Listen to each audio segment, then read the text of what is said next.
आप चाहते हैं कि सुनील झकाश का ऑडियो और वीडियो आप तक तुरंत पहुंचे तो चैनल को सब्सक्राइब करें और बेल आइकन को दबाना ना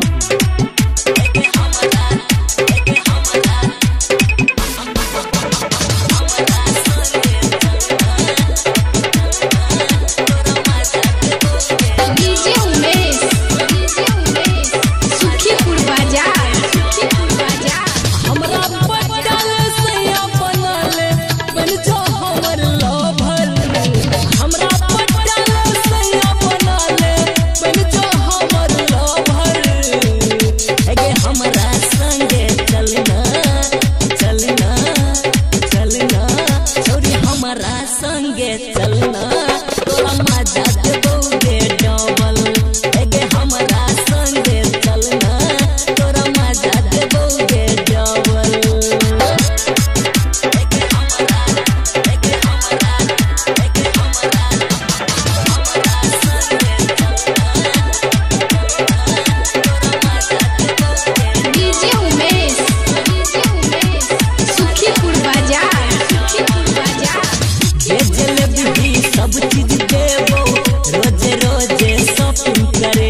हमरा संगे चलना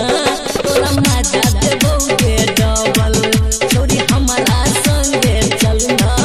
तोरा मजा देबौ गे डबल